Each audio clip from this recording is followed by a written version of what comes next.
Good afternoon, শুভ দুপুর। কেমন আছো? আজকে রিডিং দিতে অনেক দেরি করে ফেললাম, সকাল থেকে অনেক কাজের চাপ ছিল।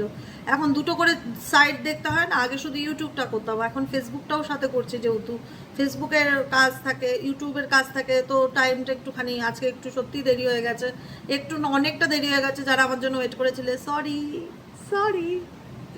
ঠিক আছে, চলো রিডিং শুরু করবো। বেশি কথা না বলে, তোমার মানুষের বর্তমান অনুভূতি তোমাকে নিয়ে। আজকের তারিখ হচ্ছে 30শে জুলাই। 30শে জুলাই কারেন্ট এনার্জিতে তুমি যাকে নিয়ে ভাবছো অ্যাট প্রেজেন্ট রাইট নাও, সে তোমাকে নিয়ে কী ভাবছে, তার মন মস্তিষ্কে এই মুহূর্তে কী চলছে। Please divine angel, divine universe, no contact on off situation extra marital same gender, no contact on off situation extra marital same gender রিলেশনশিপে যদি তুমি থেকে থাকো, তোমার পার্টনারের বর্তমান অনুভূতি টুয়ার্ডস তোমাকে নিয়ে কি চলছে তার মন মস্তিষ্কে। Please divine angel, divine universe, help করুন ও গাইড করুন। Angel archangel Michael, please help me and guide me. Angel archangel Michael, please help করুন ও গাইড করুন। No contact on off situation extra marital same জেন্ডারে যদি তুমি থেকে থাকো, তোমার পার্সনের বর্তমান অনুভূতি তোমাকে নিয়ে কি, তার মন মস্তিষ্কে তোমায় নিয়ে কি চলছে। Please divine angel, divine universe, help করুন ও গাইড করুন। Angel archangel Michael, please help me and guide me. Angel archangel Michael, please help করুন ও গাইড করুন। Angel archangel Michael, please help me and guide me.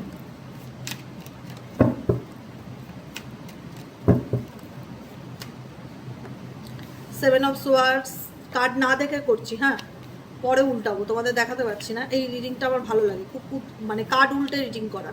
Bottom of the ডেকে আছে 9 of কাপসের energy, ঠিক আছে, 9 অফ কাপস। ওকে, দেখি কি এসছে কার্ডগুলো সোজা করে। প্রথমটা হচ্ছে 7 অফ সোয়ার্ডস, দ্বিতীয়টা হচ্ছে 5 অফ ওয়ান্স, তৃতীয়টা হচ্ছে 7 অফ, আবারও 7-এর energy, 7 of wands, 7 of swords, দুটো এসছে। একটা হচ্ছে 5 অফ সোয়ার্ডস, একটা হচ্ছে পেজ অফ ওয়ান্সের এনার্জি, ঠিক আছে। আচ্ছা চলো, এইটুকুনি নিয়ে আমি শুরু করি রিডিংটা। তোমার পার্সনের কারেন্ট ফিলিংস কি, তোমাদের সব থেকে মূলত যে জিনিসটা আমি দেখতে পাচ্ছি, তোমাদের রিলেশনশিপে না ভীষণভাবে লোকের ইনভলভমেন্ট। সেটা হয়তো তুমি চোখে দেখতে পারো না, কিন্তু এটা ধ্রুব সত্য। তোমাদের সম্পর্কের মধ্যে ভীষণভাবে লোকের ইন্টারফেয়ারেন্স, লোকের ইনভলভমেন্ট, এটা হচ্ছে তোমাদের সম্পর্ক খারাপ হওয়ার একটা মেন বড় পয়েন্ট, কারণ, আসল কারণ। কারণ তুমি দেখা যাচ্ছে তুমি সম্পর্কটা ঠিক করতে যাচ্ছ, তুমি সম্পর্কটা ঠিক করতে চেষ্টা করছো, তার ফ্যামিলি মেম্বার এমন কিছু সিচুয়েশন ক্রিয়েট করছে, বা তোমার ফ্যামিলি মেম্বার এমন কিছু সিচুয়েশন ক্রিয়েট করছে যেখানে দাঁড়িয়ে ঠিক হওয়ার বদলে উল্টে আরও বিগড়ে যাচ্ছে, উল্টে আরও ভুল বোঝাবুঝি হচ্ছে, উল্টে আরও ঝগড়া অশান্তি হচ্ছে। তোমার মনে হচ্ছে যে কেউ আমাকে সাপোর্ট করে না, এই যে রিলেশনশিপটা আমার এরকম চলছে, বা সম্পর্কের মধ্যে দিয়ে আমি এরকম যাচ্ছি, এখানে আমার চেষ্টাটাই সব থেকে বেশি। তোমার পার্টনারের থেকেও তোমার মনে হয় যে এই সম্পর্কটাকে নিয়ে এফর্ট দিয়ে তুমি বেশি, সব থেকে বেশি তোমার অবদান এই রিলেশনশিপে। আর যাদেরকে তুমি ঠিক করবে ভেবেছিলে, বা যারা এসে তোমার প্রবলেম শর্ট আউট করবে ভেবেছিলে, বরং তারাই প্রবলেমটাকে আরও বাড়িয়ে চড়িয়ে দিল, মানে জিনিসটাকে আরও ঘেটে ঘ করে দিল। যে কারণে তোমার লড়াইটা কঠিন হয়ে গেল, যে কারণে তোমার মনে হয়ে গেল যে কতদিন এভাবে লড়াইটা চালিয়ে যাবো, সব দায় কি আমারই একার। তবুও যেন পার্টনারের কাছ থেকে আমি সেই ব্যাপারটা ফিল করতে পারি না, মানে যতই তাকে খুশি করার চেষ্টা করো না কেন, কোনোভাবেই মনে হয় তাকে আমি খুশি করতে পারি না। মানে আমি নিজের সবটুকু দিয়েও তাকে হ্যাপি রাখার চেষ্টা করি, কিন্তু তাতেও সে আমার দোষ ধরে, তাতেও সে ইগো দেখায়, তাতেও সে আলটিমেট কি শুধরাবে দিদি, এটাই হচ্ছে বড় কথা। কারণ না সে পুরোপুরি ছাড়ছে, না সে পুরোপুরি ধরছে। আবার আমি চেষ্টা করে তার কোনোভাবেই না, মানে আমি একটা মেন্টালি স্যাটিসফ্যাকশন পাচ্ছি না এই রিলেশনশিপটা। হ্যাঁ, অনেকের হতে পারে এই রিলেশনশিপ পেজ-অফ-ওয়ান্সের এনার্জি, অনেক দিনকার সম্পর্ক, অনেক পুরনো রিলেশন, অনেক তিলে তিলে করে একটা হয় না যে অনেক ভালোবেসে সম্পর্কটাকে গড়ে তুলেছি, চাইলেও ছাড়তে পারছি না, সেও তোমাকে ছাড়তে পারছে না, সেও তোমাকে ফলো করে, স্পাই করে। হয়তো সে ডাইরেক্ট দেখায় যে আমার তোমাকে কিছু বলার নেই, বা ইগো দেখাতে পারে, বা তোমাদের মধ্যে মিসকমিউনিকেশন থাকতে পারে। তোমার মনে হবে যে আমার জন্যই এখনও এই সম্পর্কটা রয়েছে, না হলে আমি হাল ছেড়ে দিলে কবেই ভেঙে যেত। তোমার ব্যক্তি ফলো করে, তোমার ব্যক্তির মধ্যে স্টেবিলিটি ব্যাপারটা তো আমি আগাগোড়াই কোনোদিন খুব একটা দেখতে পাই না। যেটা দেখতে পাই ফলো করে, নোটিস করে, স্পাই করা, মানে কোথাও না কোথাও আবার ফিরে আসার ধান্দা, এটাই হচ্ছে ব্যাপার। 7 অফ সোয়ার্ডস এনার্জি চিটিং এনার্জিকেও ইন্ডিকেট করে। 7 অফ সোয়ার্ডসের এনার্জি দূরে চলে যাওয়া, আড়াল করা, মিথ্যা কথা বলা, নিজের ফিলিংসকে হাইড করা। অ্যাকচুয়ালি তুমি যার জন্য লড়ছো সে কিন্তু তোমার দিকটা খুব একটা ভালো বুঝতে পারে না, প্রথম কথা হলো এটা। আর দ্বিতীয় কথা হচ্ছে নিজেদের ব্যাপারে যত বাইরের লোককে কম ঢোকাবে তত ভালো, যে কোনো ক্ষেত্রে। লোকে সুযোগ নেয় আজকালকার দিনে, কেউ কিছু না, তোমার প্রবলেম শর্ট আউট করবে না, বরং সুযোগ নেবে আর উল্টে জিনিসটাকে নষ্ট করে দেবে। তোমার জায়গাটা তুমি ভাবো যে একে ওকে বললে, ওকে বোঝালে, বন্ধু দিয়ে বোঝালে হয়তো ঠিক হবে, না, উল্টে উল্টে আরও ঝগড়া ঝামেলা বাড়বে ঠিক হওয়ার থেকেও। এবার একটু অন্য ডেক থেকে রিডিং করে দেখছি, লাভ অরাকেল ডেক থেকে, যে এখানে তার ডিপেস্ট ফিলিংস কি। কারণ সে দেখাচ্ছে যে তার জীবনে অনেক প্রবলেম, ফ্যামিলি অশান্তি, তোমার সাথে তার কোথাও না কোথাও একটা মানে একটা পাঁচিল তৈরি হয়ে গেছে, যেখানে দাঁড়িয়ে মানে না তুমি বুঝতে পারছো তার জায়গাটা, বা সে তোমাকে বোঝাতে পারছে, বা না সে হার মানছে, তুমি চেষ্টা করে যাচ্ছ তার দিক থেকে, সে তোমাকে মানে কিরকম যেন একটা বাজে জায়গায় এসে তোমাদের সম্পর্কটা দেখা যাচ্ছে। না এটার কোনো ভবিষ্যৎ দেখা যাচ্ছে, সিরিয়াসলি না এটার কোনো ভবিষ্যৎ দেখা যাচ্ছে। পার্টনার ঠিক হওয়াটা দরকার, উল্টো দিকের মানুষের আন্ডারস্ট্যান্ডিং থাকে দরকার। এইভাবে যদি এড়িয়ে এড়িয়ে চলে তাহলে কি করে সম্পর্ক ঠিক হবে? দায়িত্ব নিতে হবে মানুষের, বলছি না সবসময় খাওয়া দাওয়ার দায়িত্ব, ইমোশনাল নিডসটা বুঝতে হবে যে মানুষটা আমার জন্য এত চেষ্টা করছে সম্পর্কটাকে বাঁচানোর জন্য, কিন্তু আমি তাকে সেই সাপোর্টটা করছি না যে সাপোর্টটা আমার তাকে করা উচিত। এটাই হলো ধ্রুব সত্য কথা, সেই সাপোর্টটা করছে না। আলটিমেট তার হিডেন সিক্রেটস কি? আলটিমেট তার হিডেন সিক্রেটস বা হিডেন ফিলিংস।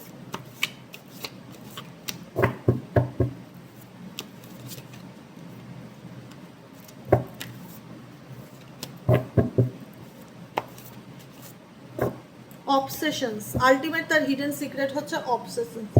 দেখো আমি ওটাই মানে পুরো আমি সেটাই বললাম, মানে ভালোবাসা শুধু শারীরিক আকর্ষণ নয়, সিরিয়াসলি বলছি, এটা একটা মোহ বা এটা একটা ইনফ্যাচুয়েশনস।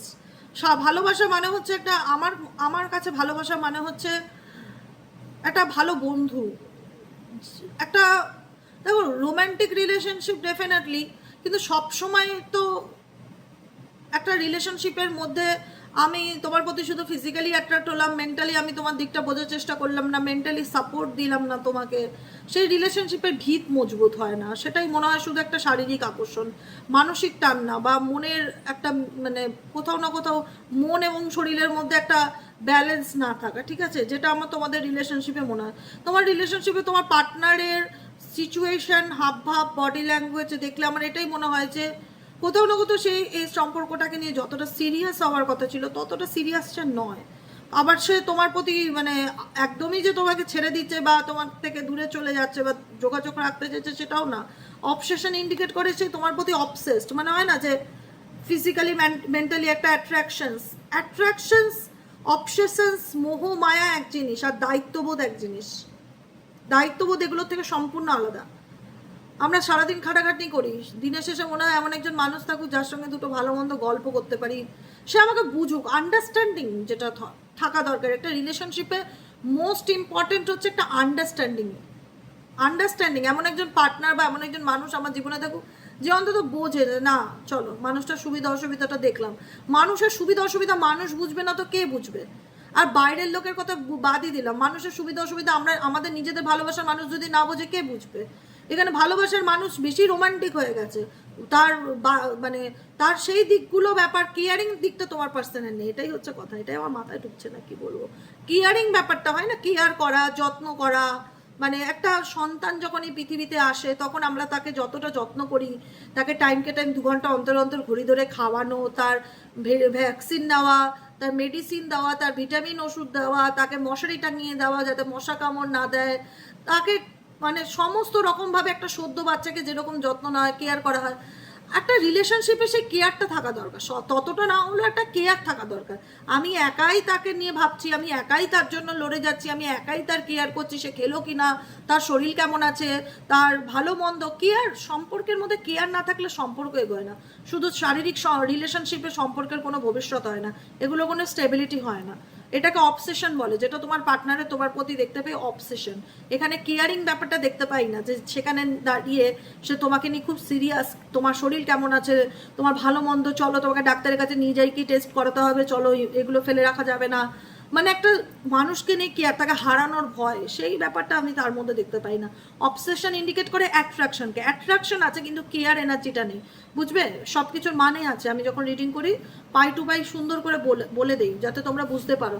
নেক্সট কার্ড হচ্ছে ফাউন্ডেশন। ফাউন্ডেশন ইন্ডিকেট করছে কোথাও না কোথাও এই সম্পর্কটা, এই রিলেশনশিপটাকে নিয়ে না তুমি একটা ফিউচারে প্ল্যান করেছিলে বা ভেবেছিলে যে ফিউচারে আমরা একসাথে থাকবো বা আমাদের সম্পর্কের একটা ফাউন্ডেশন হবে, বেস হবে, একটা ভবিষ্যতের স্বপ্ন দেখা, যেটা তোমার দিক থেকে ছিল, ঠিক আছে। কিন্তু কোথাও না কোথাও তোমার, ও বাবা কার্ড অটোমেটিক চলে আসছে, আমাকে আর নিতে হচ্ছে না, দেখেছো 3টে কার্ড এসছে, আর বটম অফ দ্য ডেকে সিল ফিলিং এর কার্ড এসছে।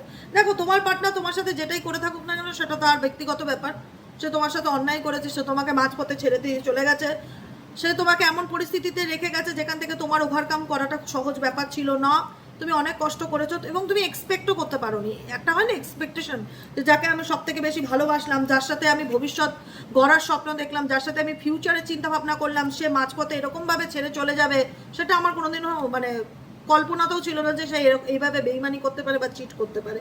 যাই হোক, সেটাকে মেনে নেওয়ার তোমাদের কাছে একটা সাধারণ ব্যাপার ছিল না, সেটা অনেক কঠিন ব্যাপার ছিল, যেখানে দাঁড়িয়ে মনে হচ্ছিল যে এই যে অ্যাকসেপ্টেন্স, সে যাকে আমি সব থেকে বেশি ভালোবেসেছি বা যার সাথে সম্পর্কটাকে নেভানোর জন্য আমি সব কিছু করেছি, যার সঙ্গে আমি সিরিয়াস ছিলাম, তোমার দিক থেকে কেয়ার ব্যাপারটা ছিল, তোমার দিক থেকে স্টেবিলিটি ছিল, তোমার দিক থেকে দায়িত্ব ব্যাপারটা ছিল, যে সম্পর্ক মানেই শুধু সেক্স নয়, সম্পর্ক মানে দায়িত্ব, রেসপন্সিবিলিটি, পাশে থাকা, সাপোর্ট করা, তার ভালো মন্দে তাকে সবসময় একটা সুযোগ সুবিধা, তার ভালো বন্ধু হয়ে থাকা।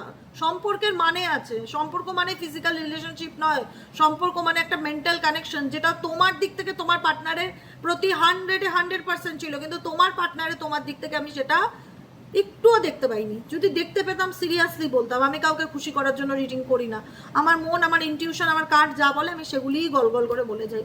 আমার দেখে চেষ্টা মনে হয় না, আমার দেখে মনে হয় তার তোমার প্রতি একটা মোমো বা অ্যাট্রাকশন বা কানেকশন, রোমান্টিক্যালি কানেকশনকে সে বেশি ফিল করে, কিন্তু দায়িত্ববান পার্টনার সেটা নয়, কেয়ারিং পার্টনার সেটা নয়, যেখানে দাঁড়িয়ে মানে সে আর তার কাছে এই সম্পর্কটা হতে পারে তার, তুমি তার মোহ বা নেশা আসক্ত যাই থাকুক, কিন্তু সে কোথাও না কোথাও এমন কিছু মানে তোমার এক্সপেকটেশনের বাইরে গিয়ে ব্যক্তি এমন কিছু কাজ করেছে যেটা তোমার পক্ষে মেনে নেওয়ার ডিফিকাল্টি ছিল।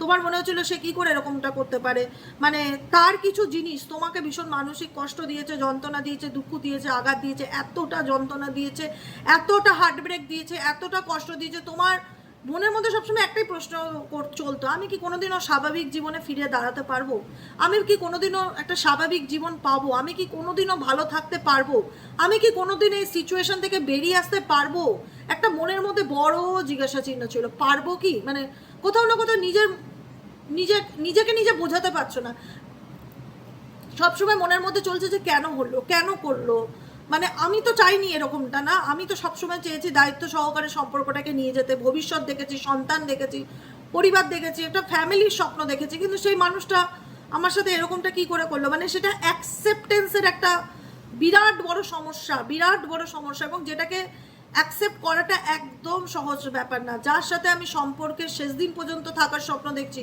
সেই মানুষ যেরকম দায়িত্ব জ্ঞানহীন হয়, তাহলে সেইখানে যখন সে এমন দায়িত্ব জ্ঞানহীনতার কাজ করেছে, সেই যে মন ভাঙার কষ্টটা, যন্ত্রণাটা যাদের উপর দিয়ে যায় তারাই বোঝে কত ধানে কত চাল। তো সেই কষ্টটা তোমরা যখন ফিল করেছো, সেখান থেকে তোমার মনে হয়েছিল যে আমার পক্ষে এখান থেকে বেরিয়ে আসাটা সত্যিই খুব কঠিন, মানে আমার কাছে সাধারণ না, যার আর সব থেকে বড় কথা যার জ্বালা সেই বোঝে, বলাটা সহজ, কিন্তু যে যায় না এই পরিস্থিতির মধ্যে দিয়ে সে বোঝে কত দানে কত চাল, ঠিক মৃত্যুর সমান যন্ত্রণা হয়। একটা মরতে গেলে মানুষ যেরকম যন্ত্রণা ফিল করে, আমার মনে হয় তার থেকেও বেশি সেপারেশন, বিচ্ছেদ, পেইন, একতরফা ভালোবাসার যন্ত্রণাটা। তো ডেফিনেটলি ডিফিকাল্টি ছিল তোমার এই সিচুয়েশন থেকে নিজেকে ওভারকাম করা, বের করে আনা, কিন্তু তুমি এখন মেন্টালি অনেক স্ট্রং হয়েছো, এনার্জি তোমার একটাই কথা বলছে, তুমি এখন মেন্টালি অনেক স্ট্রং হয়েছো ডিয়ার, এখন তুমি নিজের ফোকাস, নিজের উপরে ভীষণভাবে ফোকাস করছো, এখন তোমার মনে হচ্ছে যে না, আমি অনেক কষ্টে নিজেকে বার করেছি, অনেক কষ্টে বা অনেক কষ্টে নিজেকে বুঝিয়েছি, অনেক আগের থেকে শক্ত হয়েছি, বাস্তবটা বুঝতে শিখেছি, অন্ধের মতন হাতছানি দিচ্ছি না, যে আমাকে বোঝে না জোর করে তাকে বোঝানোর চেষ্টা করা ছেড়ে দিয়েছি, আমি এখন অনেক বেশি পাল্টে গেছি, মানে সে আগের মতন ব্যাপারটা নেই, মানে আগে হয়তো এরকম সত্যিই ছিল, যেখানে দাঁড়িয়ে মনে হচ্ছিল যে আর হয়তো বাঁচবো না, বা আর হয়তো স্বাভাবিক জীবনে ফিরতে পারবো না, আর হয়তো ভালো থাকতে পারবো না, ভালো থাকার আশাটাই হয়তো একটা সময় ছেড়েই দিয়েছিলাম, কিন্তু কোথাও না কোথাও কোনো না কোনো মারফত ঈশ্বরের চেষ্টাতেই বা ঈশ্বরের আশীর্বাদেই হয়তো আমি বেঁচে থাকার রাস্তা খুঁজে পেয়েছি, কোনো না কোনো মারফত দ্বারা পেয়েছি, কিন্তু বেঁচে থাকার রাস্তা খুঁজে পেয়েছি, ভালো থাকতে শিখেছি, দুর্বল এখন আর নেই, আমি আর দুর্বল নই, আমি এখন লড়তে শিখেছি, অন্তত যারা আমার সাথে অন্যায় করেছে তাদের বিরুদ্ধে গিয়ে কথা বলার ক্ষমতা রাখি, ঠিক আছে। Can't trust you anymore, you are a liar. কারণ একটা সময় তাকে তুমি অনেক সুযোগ দিয়েছিলে, সে নিরাপদির মিথ্যে বলছে, তুমি সব বুঝতে পারছো, সব ফিল করতে পারছো, তবুও তাকে সুযোগের পর সুযোগ দিয়ে গেছো। এখন তুমি অনেক শক্ত হয়ে গেছো, মানে বলে না কষ্ট পেতে পেতে একটা সময় মানুষ পাথর হয়ে যায়, এখন তুমি অনেক পাথর হয়ে গেছো। এখন তুমি যাকে তাকে যে কোনো কিছু কেউ তোমাকে বললেই তুমি চোখ বন্ধ করে জলে ঝাঁপ মেরে দেবে, সেটা করবে না। তোমার এখন মনে হবে যে না, মানে আমি চট করে তোমাকে আর বিশ্বাস করতে পারবো না, আমাকে এখন ভাবতে হবে, মানে সেগুলোকে নিয়ে এখন তুমি বিচার বিশ্লেষণ পুঙ্খানুপুঙ্খু করবে যে আগের ব্যাপার, আগের মানুষটি আর তুমি এখন বর্তমানে হিউজ ডিফারেন্স তোমাদের মধ্যে। মেজরিটি মানুষের মধ্যে হিউজ, যদি 100 জন দেখে আমি বলবো 80% লোকের মধ্যে এই পরিবর্তনটা এসে, যেখানে দাঁড়িয়ে আমি নিজেকে চিনতে শিখেছি, আমি নিজেকে ভালো রাখতে শিখেছি। আগে হয়তো আমি নিজেকে ভুলে গিয়ে সবসময় সবাইকে খুশি করার চেষ্টা করতাম, সবসময় আমার পার্টনার কিসে খুশি থাকবে, কি করলে সে ভালো থাকবে, কি করলে সে হ্যাপি থাকবে, সবসময় আমার মাথার মধ্যে না এই বিষয়গুলো ঘুরতো। এখন আর ঘোরে না। এখন তার কাছ থেকে আমি এত দুঃখ কষ্ট যন্ত্রণা পেয়েছি, এখন আর সেগুলো মাথার মধ্যে ঘোরে না। এখন একটাই কথা মনে হয়, টিট ফর ট্যাট, তুমি যেমন দেখাবে আয়না, তুমি তেমন দেখবে নিজের মুখ। পরিষ্কার বাংলা কথা। এখন আমি কারুর পিছনে টাইম, সময়, এনার্জি ইনভেস্ট করা বন্ধ করে দিয়েছি। এখন আমি শুধু একটাই কথা ভাবি যে আমি কি করলে নিজেকে ভালো রাখতে পারবো, কি করলে আমি ভালো থাকবো। এখন আমার ফুল ফোকাস আমার নিজের সেলফ হিলিংয়ের উপরে। এখন আমি মেডিটেশন করি, ডেলি বেসিক মান্ত্রা চ্যান্টিং করি, অ্যাফার্মেশন করি, পজিটিভ করি, কাজে মনোযোগ দেওয়ার চেষ্টা করেছি। কারণ আমাদের রিলেশনশিপটার মধ্যে যেহেতু সম্পর্ক ঢুকে গেছে, সেহেতু আমার মনে হয় না আমি তাকে কোনোদিনই আর পুরোপুরি ট্রাস্ট করতেও পারবো, আর আর সেই জায়গাটা তাকে আর কোনোদিনও দিতে পারবো। তো যে কারণে আমার মনে হয় একটাই কথা, যে তার থেকে দূরে সরে আসা ভালো, তার থেকে নিজের কাজে ফোকাস করা ভালো, নিজেকে ভালো রাখার চেষ্টা করি। অনেক তো অন্যকে ভালোবাসলাম, তার বিনিময়ে আমি তো নিটফল দেখতে পেলাম, অন্যকে ভালোবাসার পরিণতি কী হতে পারে। এখন আমি ফুলটাই নিজেরকে ফোকাস করব, নিজের সেলফ ফিলিংয়ের দিকে, নিজের কি দরকার, নিজের নিডস, নিজেকে কি করলে ভালো রাখতে পারি সেটা। কারণ আমার মনে হয় আমি অনেক কম্প্রোমাইজ করেছি, অনেক কম্প্রোমাইজের তো একটা লিমিট থাকে, যতটা কম্প্রোমাইজ করার অনেক কম্প্রোমাইজই করেছি, আর নয়, এনাফ ইজ এনাফ। এখন একটাই জীবনের কাজ আমার দিদি, একটাই মনের ইচ্ছে যে আমি এখন কি করলে একটু মনের শান্তি পাবো, কি করলে ভালো মতন বাকি জীবনটা একটু কাটাতে পারবো, এটাই চাই, আর কিছু চাই না। তাই তো আমি তো বলে যাই, আমি পরে গিয়ে ভাবি, সত্যি তোমরা সেগুলি ভাবো তো যেগুলো আমি বলছি, সেটাই চলছে তো, এটাই হচ্ছে কথা। কেমন লাগলো রিডিংটি কমেন্ট সেকশনে জানাতে ভুলবে না, লাইক করবে, শেয়ার করবে, আর হচ্ছে সাবস্ক্রাইব করবে। সাবস্ক্রাইব করছো না, ভিডিওটি ভালো লাগলে সাবস্ক্রাইব করবে। 10 জন 12 জন সাবস্ক্রাইব হয় একদিন, একটা ভিডিওতে দেখি 7,000 8,000 লোকে দেখে, আর এদিকে সাবস্ক্রাইব হয় 10 জন 12 জন, মানে 10-12 জন কত কম। এরকম হতে থাকলে আমি কবে পাবো তো সিলভার বাটনটা? কি স্বপ্ন, কবে যাবে একটা সিলভার বাটন পাবো, আমার এই ঠিক পেছনে লাগানো থাকবে লাইটের নিচে। সাবস্ক্রাইব করতে হবে, এখনো মানে ভোর হয়ে যাচ্ছে। ফেসবুকে আমার 1.5 লাখ ফলোয়ার্স হয়ে গেল 1.5 মাসে, আর আবার ইউটিউবে আমি এত বছর ধরে খাটি, আমার সাবস্ক্রাইবই উঠছে না। 10 জন 12 জন করে, এদিকে দেখে প্রত্যেকদিন 7-8 হাজার লোকে ভিডিও, আর এদিকে 10 জন 12 জন করে সাবস্ক্রাইবার। এটা করলে তো আমার 1 লাখে পৌঁছে দেবো, যদি বুড়ি হয়ে যাবো। প্লিজ কাইন্ডলি একটু সাবস্ক্রাইব করে দেবে যারা নতুন আছে, ভালো লাগবে। কিছু অ্যাচিভ করতে পারলে তার একটা আলাদাই আনন্দ। আমি এত খাটি কেন, তোমাদেরকেও পজিটিভ রাখতে পারি, নিজেকেও খুশি করতে পারি, এটা অ্যাচিভমেন্টের আলাদা আনন্দ। তো অ্যাচিভমেন্ট তো পেয়েই গেছি, একটা সিলভার বাটন মানেই অ্যাচিভমেন্ট নয়, এটা একটা দেখানোর জিনিস যেটা আমি ইউটিউব থেকে পেয়েছি, এটা একটা হ্যাপিনেস। কিন্তু অ্যাচিভমেন্ট পেয়েছি, আর ফোন খুললেই দেখা যায়, কমেন্ট বক্সে গেলেই দেখা যায় ঢের সারা হাজারো হাজারো কমেন্ট, সারা মাস সারা বছর এত ফিডব্যাক আসে, ঝুড়ি ঝুড়ি ঝুড়ি ঝুড়ি তোমাদের কাছ থেকে এত ভালোবাসা আসে, এর থেকে বড় আর কি আছে, তাই না? এটাই সব থেকে বড় জিনিস আমার কাছে।